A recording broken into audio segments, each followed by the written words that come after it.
आज हम आपके बीच में जो लेकर आ रहे हैं वो अपने आप में अद्वितीय है, क्योंकि एक बहुत ही बेहतरीन क्वेश्चंस के साथ हम आपको बताने वाले हैं, दिखाने वाले हैं, और आपको पार्टिसिपेट करना है। ठीक है, सब लोगों को पार्टिसिपेट करना है। आपके सामने में पहला क्वेश्चन ये रहा। ठीक है, देखिए पहला क्वेश्चन आपको यहां पर क्या कहता है कि जो आपका भारतीय संविधान है, ठीक है, 1949, भारतीय संविधान 1949 की अगर हम बात करते हैं, एक मिनट,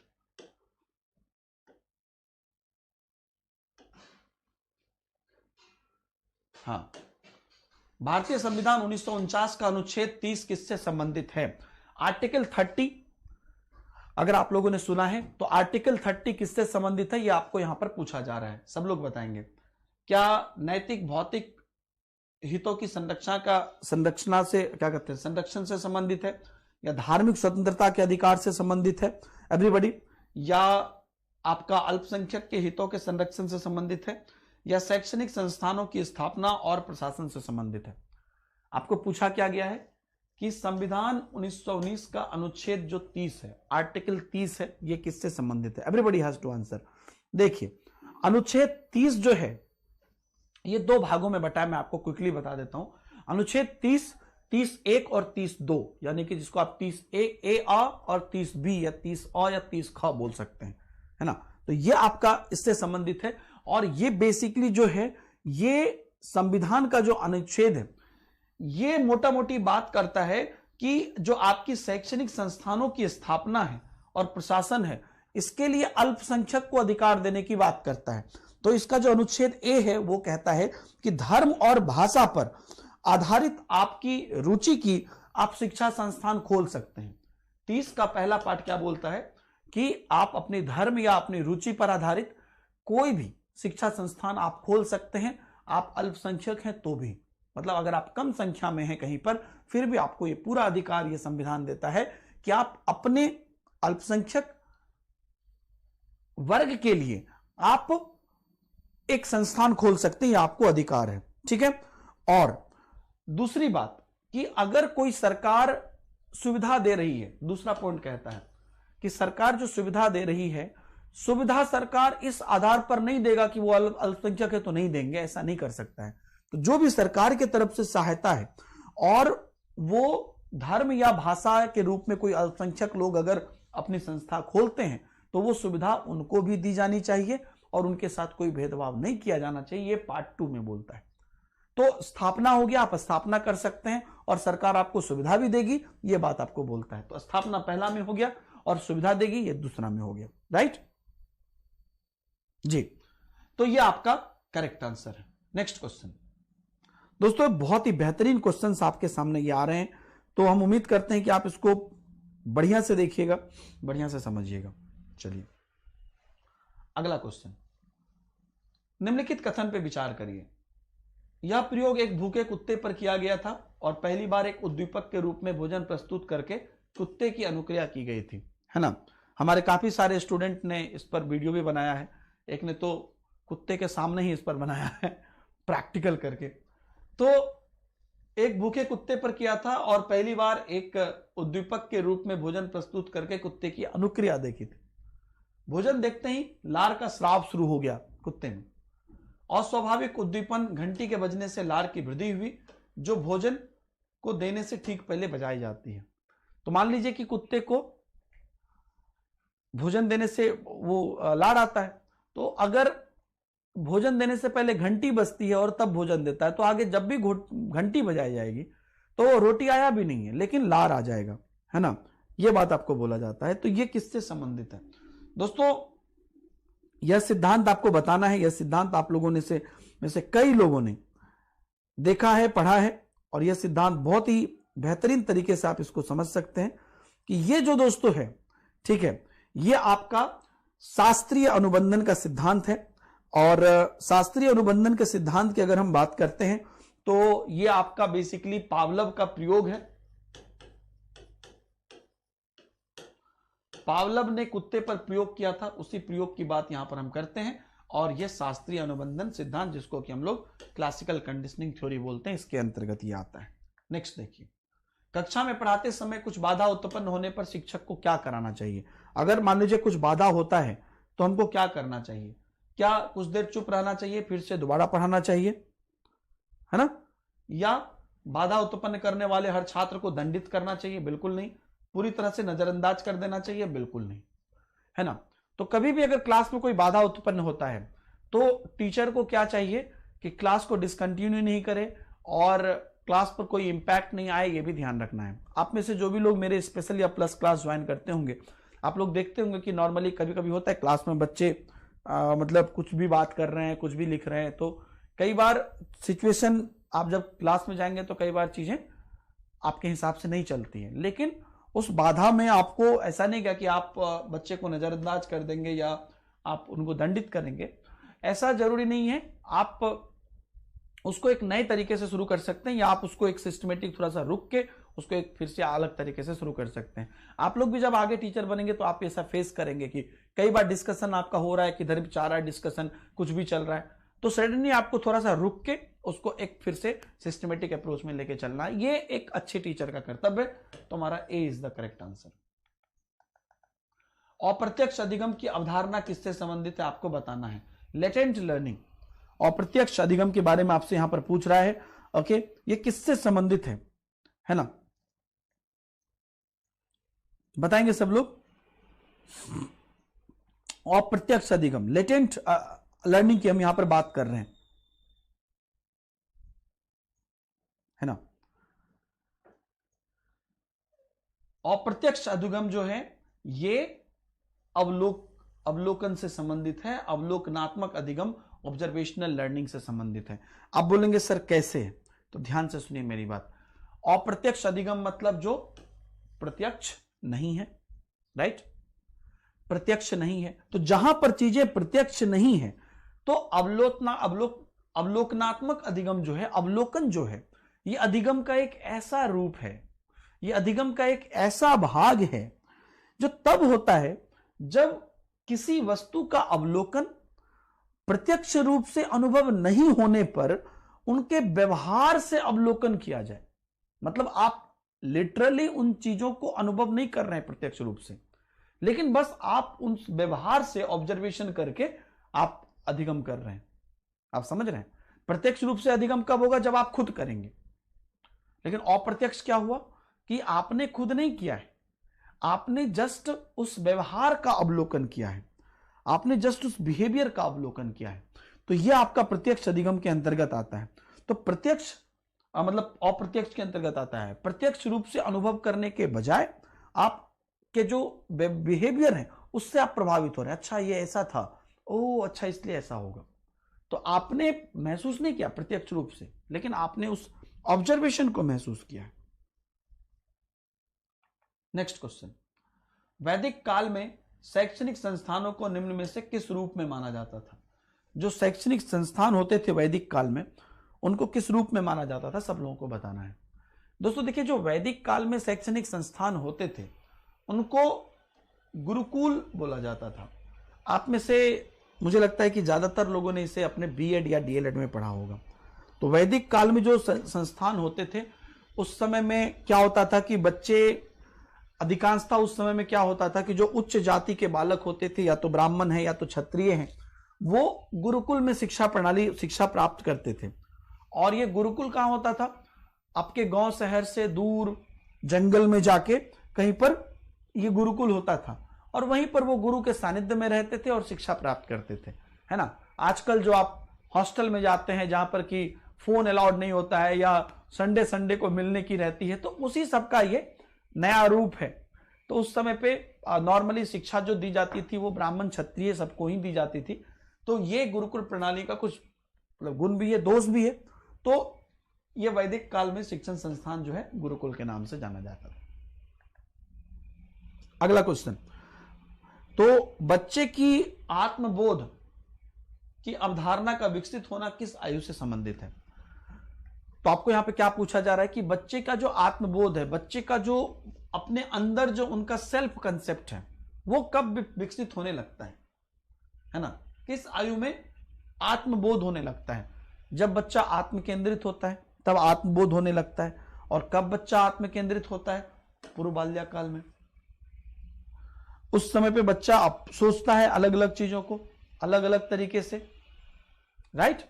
तो बच्चे को आत्मबोध होता है। यस या नो एवरीबॉडी? तो यहां पर आपको पूछा गया है कि किस उम्र में होता है। नॉर्मली देखिए पूर्व बाल्यकाल क्या होता है, 2 से 6 साल होता है। इसके अंतर्गत अगर आप बात करते हैं तो किसी भी चीजों की क्षमता, किसी भी चीजों के प्रति अपना दृष्टिकोण, ये सब चीजें विकसित करना जो है, बच्चा 3 वर्ष की आयु तक मोटा मोटी अपने विचारों से, अपने सोच से वो करने लगता है। क्योंकि देखिए यहां पर कोई चिंतन लगाने वाली बात नहीं है जो भैया बच्चा मूर्त संक्रियात्मक अवस्था या अमूर्त में जाएगा। यहां पर चीजों का बोध होने की बात है, अपने अंदर किसी चीज का कंसेप्ट बिल्डअप होने की बात है। अब वो सही या गलत, मूर्त या अमूर्त, हम उसकी बात नहीं कर रहे हैं। किसी भी चीज का आपको कंसेप्ट डेवलप होता है।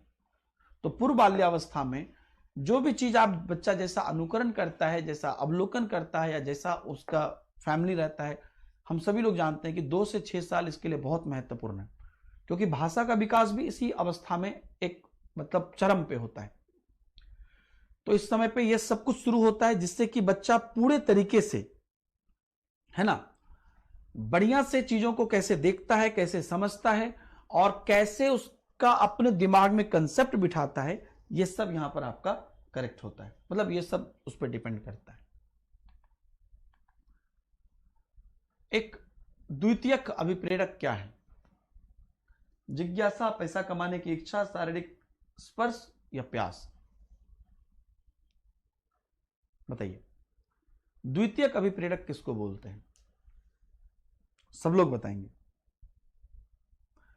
देखिए, सेकेंडरी मोटिवेशन, प्राइमरी मोटिवेशन क्या होता है? वो मोटिवेशन जहां पर कि आप अपने मन से, तन्मयता से सब कुछ करते हैं, ये प्राइमरी मोटिवेशन। सेकेंडरी मोटिवेशन क्या होता है? जहां पर कि आप किसी बाहरी चीजों की इच्छा से, जो चीजें आपके एक्सटर्नल हैं, उसको देखकर आप मोटिवेट होते हैं।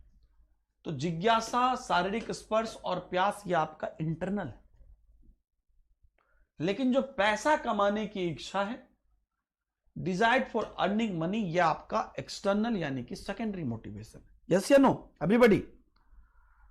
यस। तो B is the right answer, क्योंकि यहां पर द्वितीयक अभिप्रेरक जो है पैसा कमाने की इच्छा है, डिजायर्ड ऑफ अर्निंग मनी है, क्योंकि ये बाहरी चीज है, ये हमारा इंटरनल चीज नहीं है। इंटरनल चीज क्या है? जिज्ञासा है, हमें किसी बात की क्यूरियोसिटी होती है, कहां होती है? हमारे मन में होती है। शारीरिक स्पर्श से जो अनुभूति होती है हमारे अंदर होती है, और जो प्यास है वो हमारे अंदर लगती है। नेक्स्ट, सब लोग देखेंगे अगला क्वेश्चन।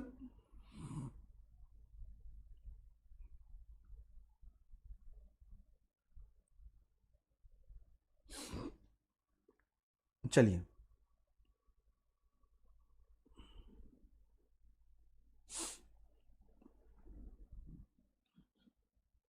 स्वाभाविक अनुक्रिया और अस्वाभाविक अनुक्रिया के संबंध में निम्नलिखित में से कौन सा कथन सही है? राइट? तो यहां पर आपको क्या पूछता है कि कंडीशनड एंड अनकंडीशनड, इस टाइप का जो रिस्पॉन्स है, इसके संबंध में आपका कौन सा कथन सही है, सबको बताना है। देखिए दोस्तों, स्वाभाविक अनुक्रिया जो है वो एक अनियोजित प्रतिक्रिया है, जो स्वाभाविक रूप से उद्दीपक की प्रतिक्रिया होती है। सही बात है। हमको जो कोई बात खुद ब खुद आती है वही स्वाभाविक है ना? अगर मान लीजिए आप कोई चीज आपको होता है, सडनली आप बोलते हैं क्या हुआ ऐसा, तो कई चीजों को आप रोक नहीं पाते हैं, मतलब ऑटोमेटिकली होता है, आप सोचते भी नहीं हो जाता है, तो वही स्वाभाविक है।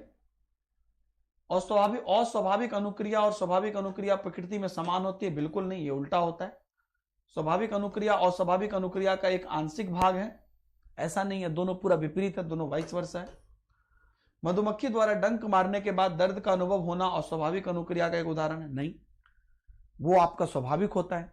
कुछ भी अगर आप करते हैं, देखिए, अगर आपका ऑटोमेटिक होता है तो वो आपका स्वाभाविक है। आप जैसे देखते होंगे कि लोग मॉल में देखते होंगे, है ना, कुछ लोग बात करते हैं, no no no this is not like this, या ओके ओके नो, ये अस्वाभाविक है जो आप दिखा रहे हैं, है ना। वहीं पर आपको मान लीजिए अगर लगे चोट लग गई, आप बोलते अरे बाबू रे बाबू, ये क्या है? ये स्वाभाविक है। तो अभी तक जो आप स्टाइल दिखा रहे थे, पूरा एकदम स्टाइलिश कपड़े पहन के चल के, या please do this, okay okay, can you please give me set, excuse me, ये क्या है? यह आपका अस्वाभाविक है जो आप दिखा रहे हैं, क्योंकि आप ये सोच के कर रहे हैं।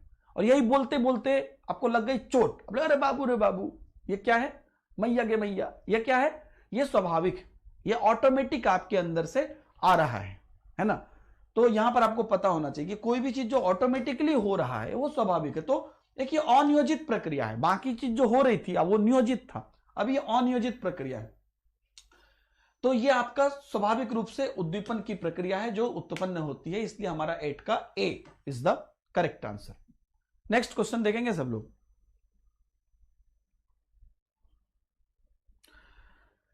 तो कक्षा में बेहतर संवाद के लिए शिक्षक को क्या करना चाहिए, है ना?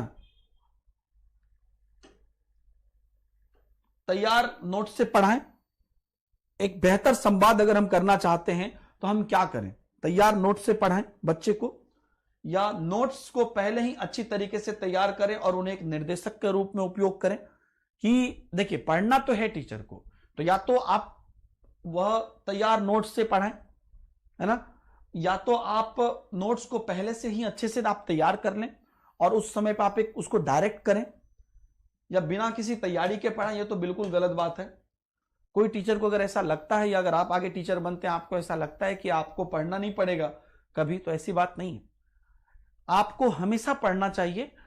आपको हमेशा एक स्टूडेंट बन के सोचना है, स्टूडेंट बन के काम करना है, पढ़ना है, और तब जाके आपको एज ए टीचर आप बेहतर कर पाएंगे। बिना किसी तैयारी के, अलग अलग उदाहरण से नहीं। उदाहरण देना अच्छी बात है, लेकिन बिना किसी तैयारी के नहीं। आपको तैयार करना है और उस हिसाब से चीजों को पढ़ाना है। तो नोट्स को पहले आप अच्छी तरीके से तैयार कर ले और उन्हें एक निर्देशक के रूप में पढ़ाएं, is the best answer. Next, निम्नलिखित में से गलत कथन क्या है आपको पूछ रहा है, सब लोग बताएंगे। एवरीबॉडी। बच्चे खेल और रचनात्मक गतिविधि को पसंद करते हैं, इसलिए खेलों का अवसर उनकी रुचि को बढ़ाता है। सही है ये। हर विकासात्मक चरण में रुचियां बदलती है। सही है। रुचि का दृष्टिकोण के साथ कोई संबंध नहीं होता। रुचि का दृष्टिकोण के साथ संबंध नहीं होता। कैसे नहीं होता भैया? हमारा जैसा नजरिया है वैसा ही हमारा रुचि होगा।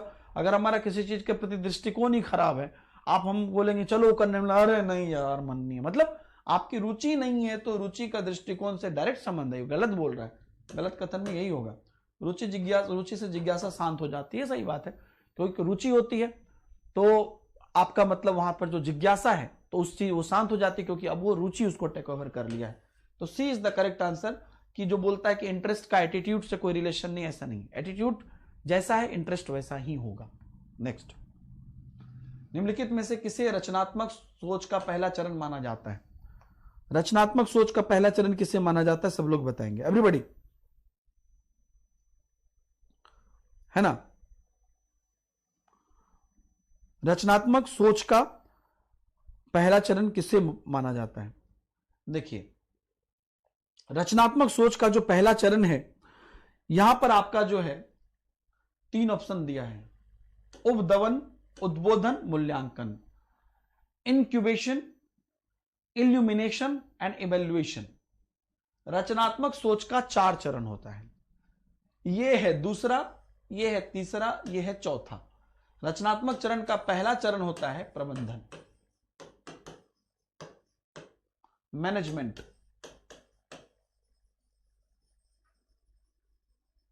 यह रचनात्मकता का पहला चरण होता है, मैनेजमेंट या प्रबंधन। तो इसमें से कौन सा पहला चरण हुआ? तीनों में से कोई नहीं। D is the correct answer, है ना?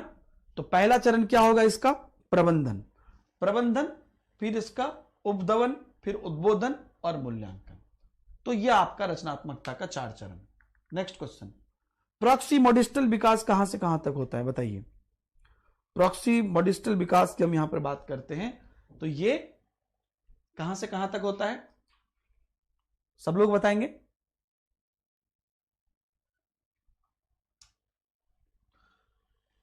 सिर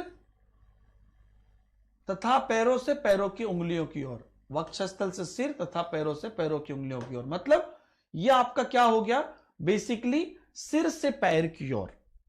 तो सिर से पैर की ओर में यहां पर आपका प्रॉक्सिमोडिस्टल को इसने दो पार्ट में बांट दिया है, वक्षस्थल से सिर तथा पैरों से पैरों की उंगलियों की ओर।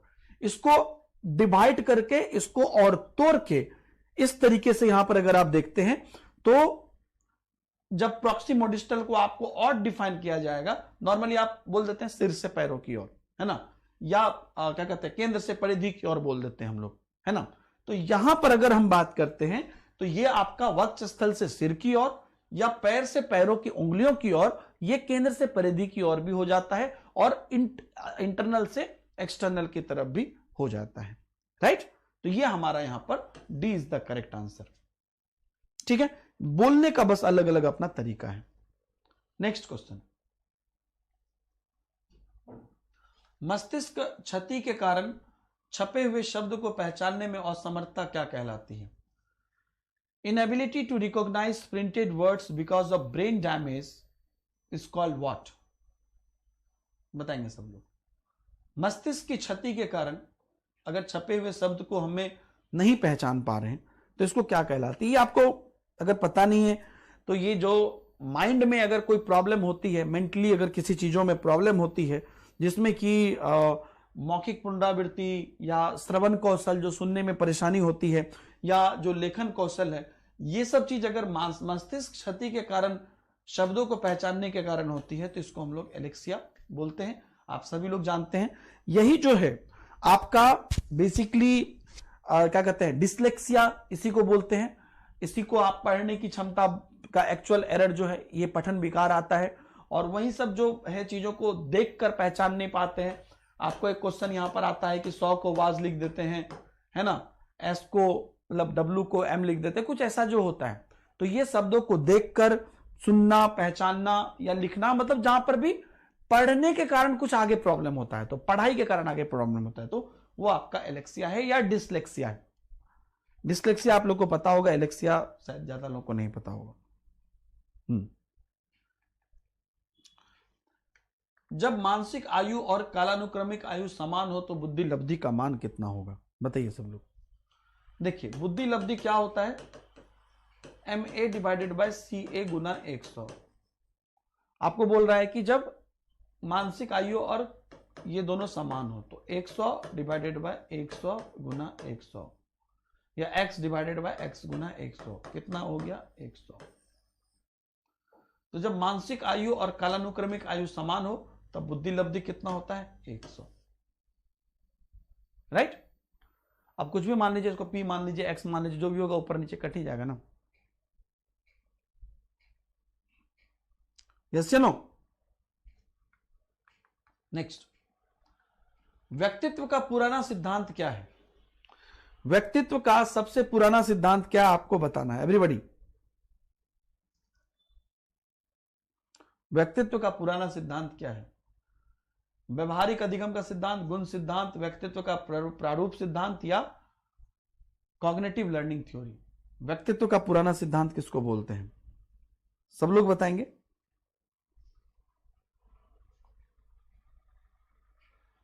जी देखिए, व्यक्तित्व का जो सबसे पुराना सिद्धांत है वो व्यक्तित्व का प्रारूप सिद्धांत है। पर्सनैलिटी टाइपोलॉजी इसको बोलते हैं। इसमें क्या होता है कि जब भी हम किसी इंसान की पर्सनैलिटी की बात करते हैं तो उसके व्यक्तित्व को अलग अलग प्रकार से, उनके स्वभाव को अलग अलग तरीके से, और जो अपनी अलग अलग प्रकार की धारणाएं हैं उन धारणाओं से उनके व्यक्तित्व को समझा जाता है, उन धारणाएं से उन व्यक्तित्व को परखा जाता है। तो ये व्यक्तित्व का सबसे पुराना सिद्धांत है ना। जो हमारी अपनी धारणाएं हैं, हमारी अपनी सोच है, हमारा अपना तथ्य है, उन सभी धारणाओं से, तथ्य से, विचार से चीजों को समझा जाता है। यही व्यक्तित्व का सबसे पुराना सिद्धांत।